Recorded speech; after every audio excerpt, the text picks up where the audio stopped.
Bonjour ou bonsoir.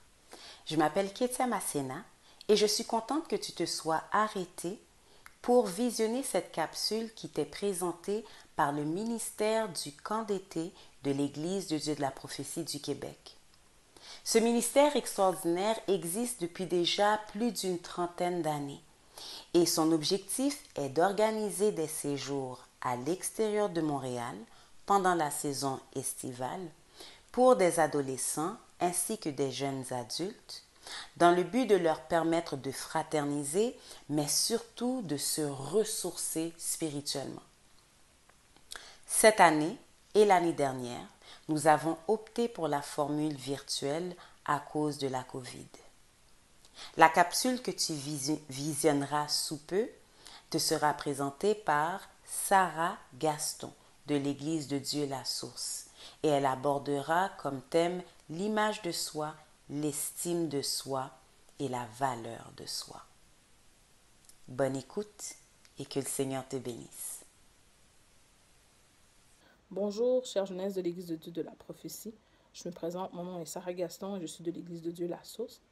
Et dans les quelques temps qui m'est accordé, je vais vous entretenir sur les thèmes suivants: l'amour de soi, l'estime de soi, l'image de soi et le pardon de soi. Donc, ces 4 thématiques qui sont interreliées et je tenterai dans le temps qui m'est accordé de vous partager ce que le Seigneur m'a mis à cœur, de vous communiquer sur le sujet. On va commencer avec le thème central qui est l'amour de soi. L'amour de soi, c'est le respect que tu t'accordes ou que tu juges mériter d'autrui. L'amour, en premier, c'est un don de Dieu.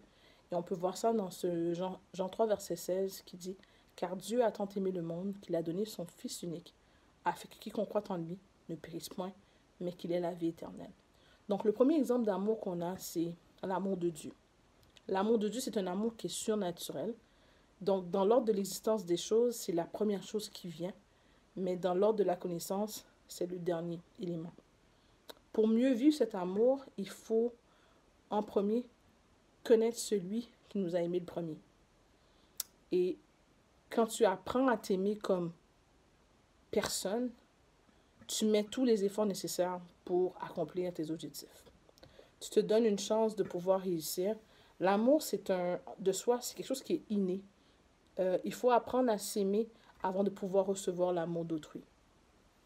Afin de savoir lorsqu'il est nécessaire et lorsqu'il vient d'un lieu de réciprocité. Lorsque tu sais que l'amour est sincère et que ça vient d'un lieu de réciprocité, tu es capable toi aussi de cet amour-là de le partager en retour.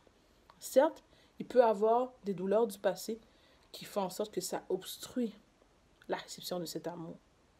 On n'a pas le contrôle sur le passé, mais on a le pouvoir de changer le futur. En prenant des nouvelles résolutions et en travaillant sur soi, cela permet de prendre des décisions selon ta volonté pour changer les choses. Aspirer à les choses les meilleures. Tu peux décider de faire un pas vers l'avant ou tu peux rester de ruminer sur le passé et de faire du surplace. Tu peux accepter de laisser les choses te ronger ou te tuer à petit feu. Mais l'amour de soi te permet de vivre la réciprocité dans les relations. Et c'est un amour propre qui te permet à toi aussi de surmonter, peu importe les épreuves qui viennent devant toi. De t'aimer assez pour savoir que tu peux accepter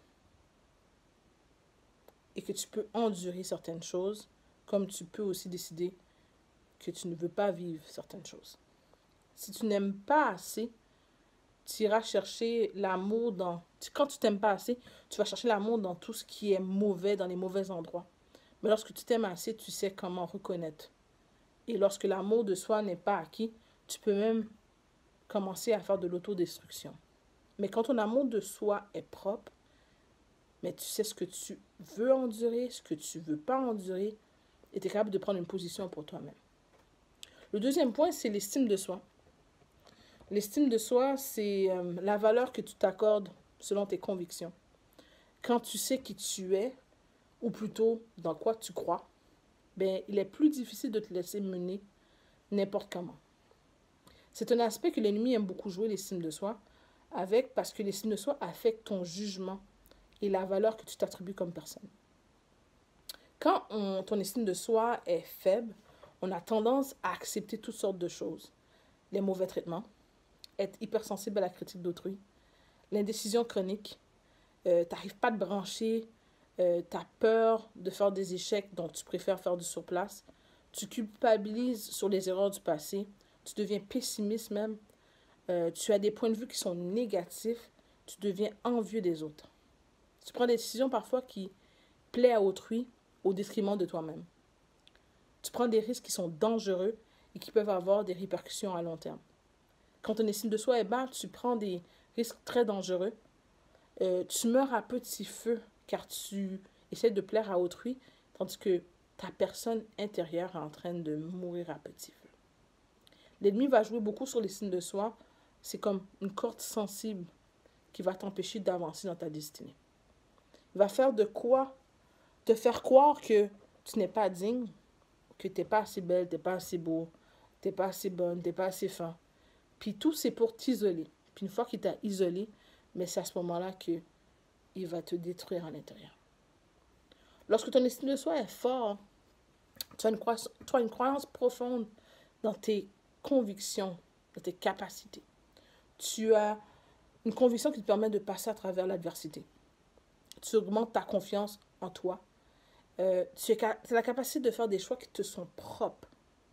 Tu as la capacité d'aller de l'avant sans tenir compte de ton passé. Tu deviens capable de résoudre des problèmes sans hésitation ou sans difficulté. Tu peux même demander et recevoir de l'aide. Tu es capable d'accepter les différences. Tu ne te laisses pas manipuler et tu es capable de collaborer avec les autres. Tu développes un sens critique et tu deviens sensible aux besoins des autres. De savoir que tu mérites certaines choses comme enfant du roi, c'est le sacrifice du calvaire qui fait ça. Le sacrifice du calvaire fait en sorte que tu es un enfant de Dieu et que quand tu sais qui tu es, tu es capable de vivre selon les critères du royaume. Comme l'amour de soi, ça prend une volonté d'améliorer son lendemain, de faire un pas vers l'accomplissement de soi. Tu mérites d'être apprécié, d'être aimé. L'estime de soi, c'est contagieux. Ça peut impacter les autres. À savoir que tu as été aimé, que tu as été voulu de Dieu, que tu as de la valeur aux yeux de Dieu. L'identité qu'il t'a donnée est assez pour savoir qui tu es. Ce que tu dégages comme une personne qui connaît et qui a un bon estime de soi, c'est que tu as été choisi par Dieu. Et quand tu connais ton identité en lui, à travers lui et pour lui, tu réalises que tu es l'enfant du roi, que tu es la royauté.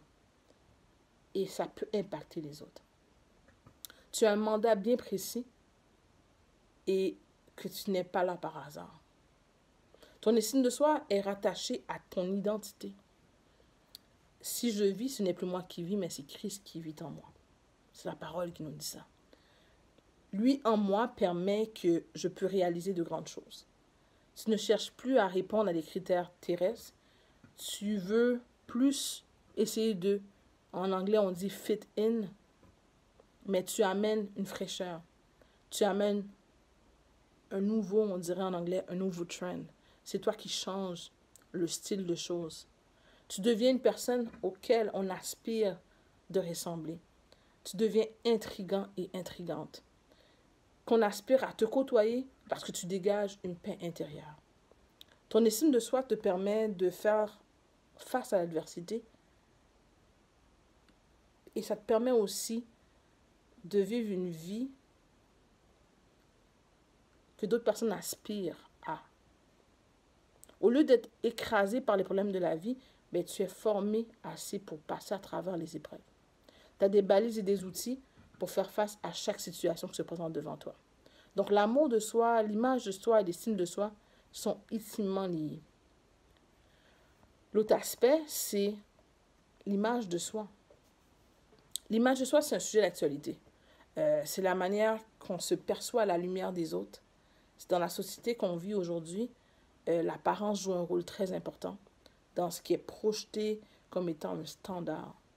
Mais pour nous les chrétiens, on doit se rappeler que l'on a été créé à l'image de Dieu. Selon Genèse 1er, verset 27, qui nous dit « Dieu créa l'homme à son image. Il créa à l'image de Dieu, il créa l'homme et la femme. L'image a toujours et restera toujours un sujet de discussion, car il est relatif selon les critères de chaque personne. Donc, cela sous-entend que nos critères de sélection, ou plutôt l'image que l'on devrait avoir, doit ressembler le plus possible à celui du Créateur. Le psalmiste David dut à dire au psaume 139, verset 14, « Je te loue de ce que je suis une créature si merveilleuse. Tes œuvres sont admirables et mon âme le reconnaît bien. » L'image de soi est un aspect important, surtout à l'adolescence, car ça va dicter dans quel groupe d'appartenance tu appartiens par rapport à ton style vestimentaire, par rapport à tes goûts musicaux, par rapport à ta préférence sportive et même jusqu'à ta croyance religieuse. Si on reste à regarder sur les images ou ce que nous projette le monde séculier, on ne pourra pas répondre à ces critères. Pour celui qui désire plaire à Dieu, il suffit sur les critères célestes et non terrestres. Il y a une façon de se présenter et de se comporter comme représentant de Christ. Ayant la Bible comme boussole, on a tous les critères qu'il a laissés pour nous, ses enfants. Il y a un prix à payer pour fit in, en anglais comme on dit, ou faire partie du cercle populaire. On est appelé à amener les choses à la lumière. On est appelé à se démarquer comme enfant de Dieu. Le miroir de la parole doit être ce qui est constamment sur nos yeux, notre balise par laquelle on regarde si on est enfant de lumière. On est le reflet de la royauté céleste. Donc, de la même façon que même de la monarchie terrestre, ces faits et gestes peuvent être portés des préjudices à la famille royale, ben c'est la même façon que nous, comme enfants de Dieu, nos faits et gestes peuvent avoir une répercussion sur le royaume de Dieu. Il y a un impact dans le monde spirituel et ça peut même avoir un impact sur le message qui est véhiculé. En réalité, on ne pourra jamais plaire à tout le monde. La personne qui t'a aimé le premier t'aime avec tous tes manquements et toutes tes imperfections. Lui seul peut te mener à la perfection en lui. Donc, il sait exactement pourquoi il t'a créé comme tu es. Donc, les trois thèmes que je viens de parler, l'amour de soi, l'image de soi et l'estime de soi, ils sont intimement liés. Et pour bien vivre ces trois aspects, ça prend aussi le pardon de soi. Le pardon de soi, c'est selon la perception que tu as de mériter d'être pardonné. Le pardon, c'est premièrement pour soi. Tu apprends à pardonner pour toi-même, pour te libérer toi-même, afin de pouvoir avancer. Des fois, on n'arrive pas à avancer ou d'avoir une bonne estime de soi, tout simplement parce qu'on a la difficulté à se pardonner. Il y a pardonner autrui et se pardonner. On rumine des erreurs du passé et cela nous empêche de cheminer vers notre destinée. Dans 1 Jean 1er verset 9, ça dit « Si nous confessons nos péchés, il est fidèle et juste pour nous les pardonner et pour nous purifier de toute iniquité. » Donc, si notre Père Céleste est prêt à nous pardonner, pourquoi sommes-nous si durs avec nous-mêmes? Donc, si Dieu est prêt à te pardonner, tu peux te pardonner toi-même. De plus, selon Lamentation 3, verset 21, ça dit « Voici ce que je veux repasser dans mon cœur, ce qui me donne de l'espérance, c'est que les bontés de l'Éternel ne sont pas épuisées. Ses compassions ne sont pas à leur terme, elles se renouvellent chaque matin. Oh, que ta fidélité est grande. » Donc, qu'est-ce qui se renouvelle chaque matin dans ta vie? C'est l'amour de Dieu qui se renouvelle chaque matin. C'est son pardon qui se renouvelle chaque matin dans ta vie. C'est sa grâce, sa bienveillance et sa miséricorde. Donc, le pardon doit être une action qui est faite quotidiennement. Même dans la prière que Dieu nous a laissée dans Matthieu 6, intitulée le Notre Père, il demande qu'on reçoive le pain quotidien. L'importance, c'est que le Seigneur a formulé dans la prière la demande du pardon afin de démontrer l'importance du pardon pour le chrétien. L'humain a 5 sens qui nous permettent de vaquer à nos occupations terrestres. Mais ces mêmes sens-là aussi peuvent être une source ou une manière par laquelle la tentation peut entrer. On peut pécher par la vue, ce que l'on regarde ou ce qui est porté à notre attention. On peut pécher par audition, ce qu'on entend, ou qui vient changer nos idéaux, notre façon de voir les choses. On peut pécher par le toucher, ce que nos mains rentrent en contact avec, ce qu'on manipule. On peut pécher par le goûter, tout ce qui peut souiller le corps, qui est le temple de Dieu. Et par les paroles qu'on peut prononcer, on peut pécher. Donc, on a constamment besoin de faire attention pour ne pas succomber à la tentation.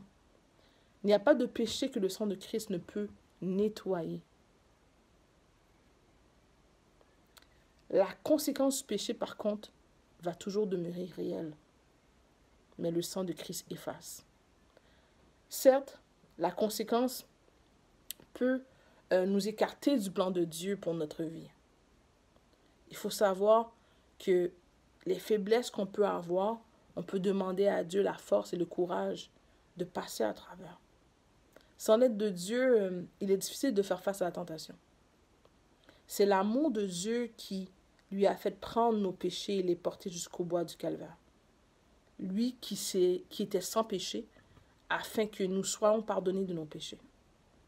C'est avec ce même amour qu'il nous demande de nous repentir et qu'il nous pardonne si on est capable de reconnaître notre faute et de venir se repentir de nos fautes. Donc, il y a plusieurs étapes pour arriver au pardon. Il faut reconnaître l'offense, premièrement. Accepter le fait qu'on a blessé ou qu'on a été blessé. Il faut réfléchir à la raison pour laquelle on a posé l'action, le pourquoi. Il faut communiquer avec la personne qui a été blessée ou que vous avez été blessé par pour s'excuser si c'est possible. Il faut demander pardon à Dieu pour l'action commise, pour avoir son pardon et la restauration que lui seul peut donner. Mais le Seigneur, lui, il est omniscient et omnipotent. Donc, ce qui veut dire qu'il est présent en tout lieu et c'est toute chose. Donc, il est déjà au courant de la faute causée ou commise. Donc, il a juste besoin que tu reviennes à lui, comme un pécheur repentant, demandant son pardon. En disant, Père, j'ai péché contre toi et j'ai été contre ta volonté. Que tu as été tenté au-delà de tes forces et que tu réclames son pardon. Que tu désires qu'il te restaure, qu'il t'accorde le courage et les habiletés pour ne pas tomber. C'est ce qu'il attend de nous en fin de compte. Qu'on revienne à lui pour demander pardon. De la même façon qu'il a pu faire le premier pas par amour pour nous, il s'attend qu'on puisse revenir vers lui avec un cœur sincère et ne plus recommencer ce péché. Pour être en mesure de ne plus pécher, cela prend l'aide de Dieu, en la personne du Saint-Esprit. Dans Jean 16, verset 8, le Seigneur nous a dit que « Et quand je serai, il sera venu, il convaincra le monde en ce qui concerne le péché, la justice et le jugement. » Ça, c'est le travail du Saint-Esprit. Donc, afin de vivre une vie de conviction, une fois que tu as demandé pardon à Dieu, il faut être en mesure de pouvoir accepter ce pardon. Il est important de vous pardonner vous-même pour que cela n'a pas d'emprise sur vous. En laissant le péché avoir l'emprise sur vous, ça donne la place à l'ennemi pour prendre le contrôle. Trop souvent, on demande pardon et on reste à s'apitoyer sur notre sort. Le passé, c'est le passé. Tu ne pourras jamais retourner dans le passé pour défaire ce qui a été fait. Mais dans le présent, tu peux travailler pour construire un meilleur avenir, pour compenser pour les erreurs du passé. Ce que j'aimerais que tu retiennes de tout ce que je viens de dire, c'est à savoir l'amour de soi, l'image de soi, l'estime de soi et le pardon de soi. Pour arriver à faire ce travail, en vous, cela prend l'aide de Dieu. Car vous avez été créés pour sa gloire, pour son honneur, par son amour, afin que vous entrez dans votre destinée, dans le but d'impacter le plus de gens pour Christ. J'espère que le moment qu'on a passé ensemble vous a fait réaliser que l'amour de Christ pour vous est grand et que le péché peut vous empêcher d'avoir cette relation avec Dieu. Tout ce que le Seigneur demande, c'est que tu reviennes à lui comme pécheur repentant et que tu demandes pardon et que avec cet amour que lui a manifesté pour toi à la croix, que tu puisses avoir l'amour de soi, que tu puisses travailler sur ton estime de soi, ton image de soi et que tu puisses apprendre à te pardonner afin que tu puisses rentrer dans ta destinée et que par la guérison personnelle que tu as, que d'autres âmes perdues puissent venir à Christ. Soyez bénis. Le comité du camp d'été espère que vous avez été édifiés et avez apprécié les études précédentes. Nous remercions chaque participant et enseignant qui ont pris part à cet événement. Nous profitons de l'occasion pour vous inviter à participer à notre concours pour le camp d'été 2022. Nous sommes à la recherche d'un thème pour le camp de l'année prochaine. Le gagnant obtiendra un rabais pour le prochain camp d'été. Envoyez-nous vos suggestions par message Facebook ou à notre adresse courriel. Soyez bénis!